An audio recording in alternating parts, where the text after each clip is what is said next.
Christ the lord. ఈరోజు దేవుడు మనకి ఇచ్చినటువంటి వాగ్దానం ఏంటంటే కీర్తన గ్రంథము 91వ కీర్తన 14వ వచనం. అతడు నన్ను ప్రేమించుచున్నాడు గనుక నేనతనిని తప్పించేదను. ఆమేన్. యేసుక్రీస్తు వారిని ఎవరైతే ప్రేమిస్తారో, ఎవరైతే ఇష్టపడతారో ఆయన వారందరినీ తప్పిస్తాడు.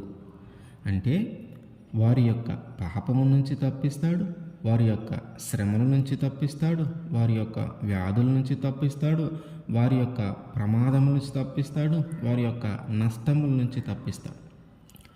ఆయన్ని ఇష్టపడే వారిని, ఆయనను ప్రేమించే వారిని అందరిని కూడా వారికి కలిగిన ప్రతికూల పరిస్థితి నుంచి ఆయన తప్పిస్తాడు.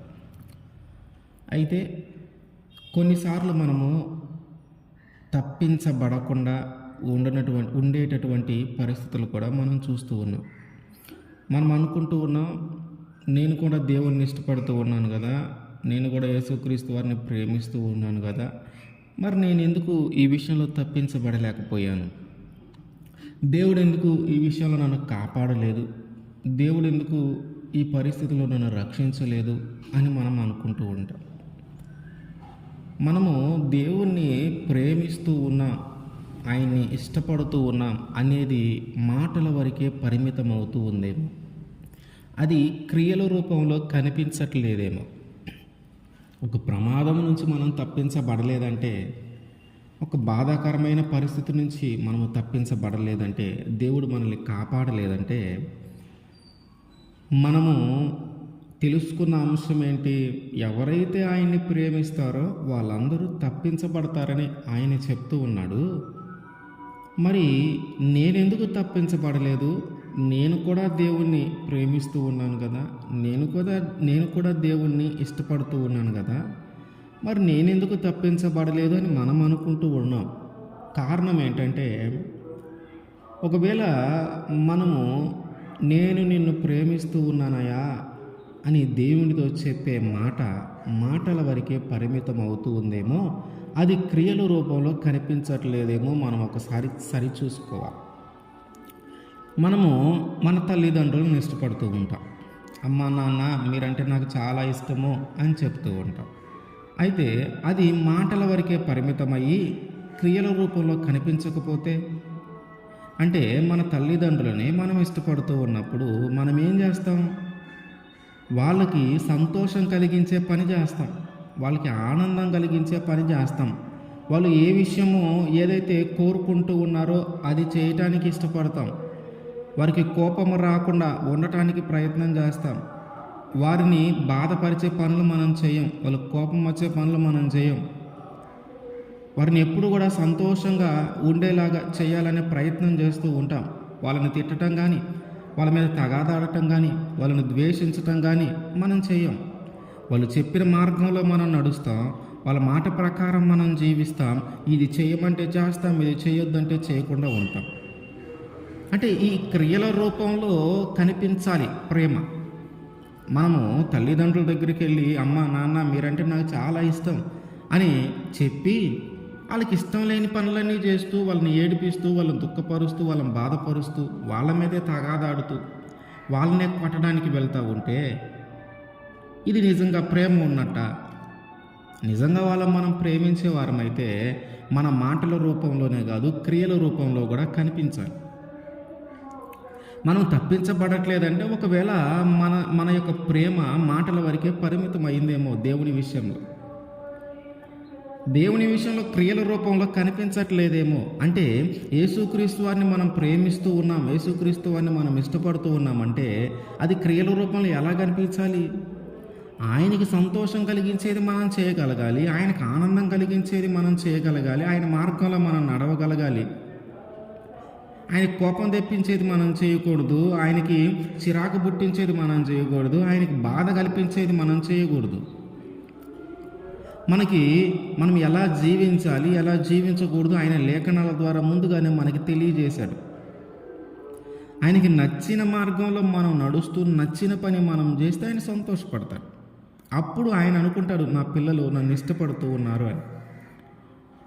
నువ్వు నీతిగా బ్రతుకు, ఆయన చెప్పింది ఏంటి? లేఖనాల ద్వారా నువ్వు నీతిగా బ్రతుకు, మోసం చేయొద్దు, అన్యాయం చేయొద్దు, అక్రమం చేయొద్దు, అబద్ధ సాక్ష్యం చెప్పొద్దు, తల్లిదండ్రులను సన్మానించు, నిన్ను వలె నీ పొరుగువాడిని ప్రేమించు, సహోదరులతో ఐక్యత కలిగి ఉండు,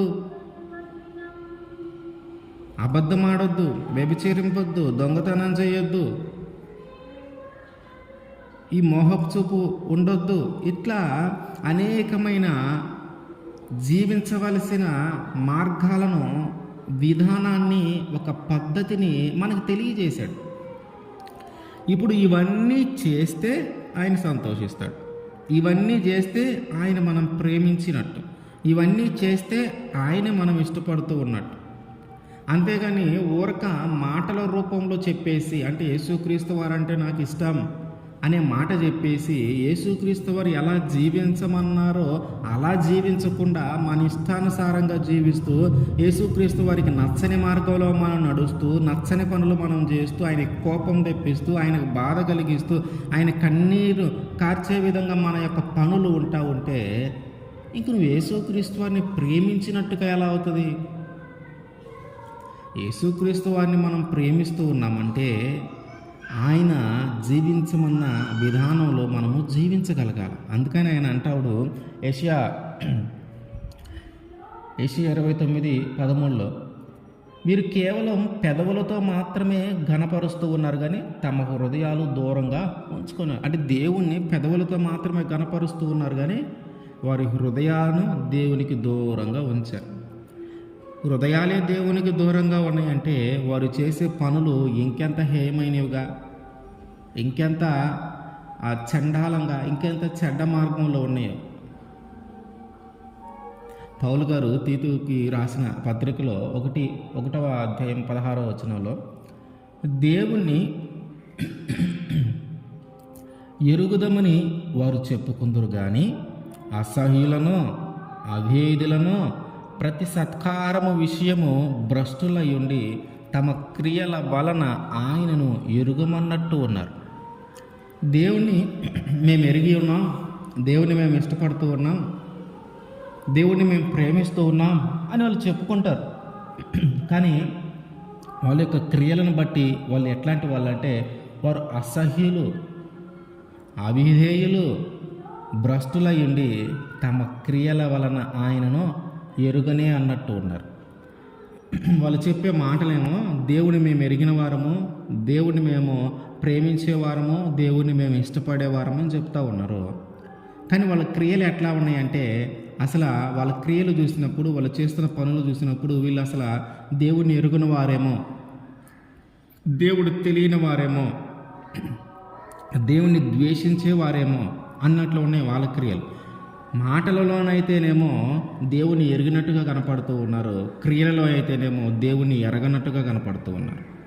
వారి క్రియల వలన వారు అసహ్యులుగా, అవిధేయులుగా, భ్రష్టులుగా కనపడుతూ ఉన్నారు. కానీ మాటలు ఎట్లా ఉన్నాయి? దేవుని ఎరిగిన వారుగా, దేవుణ్ణి నమ్మిన వారుగా, దేవుణ్ణి ఇష్టపడుతూ ఉన్నవారుగా, దేవుణ్ణి ప్రేమిస్తూ ఉన్నవారుగా కనపడుతూ ఉన్నారు. క్రియల రూపంలోకి వచ్చలేకే అంతా వ్యతిరేకమైపోతూ ఉంది.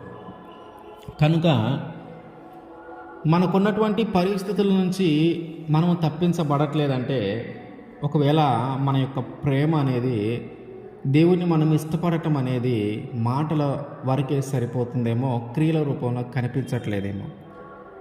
ఎవరైతే ఆయన్ని ప్రేమిస్తారో వారందరినీ ఆయన ప్రతికూల పరిస్థితి నుంచి ఆయన తప్పిస్తాడు.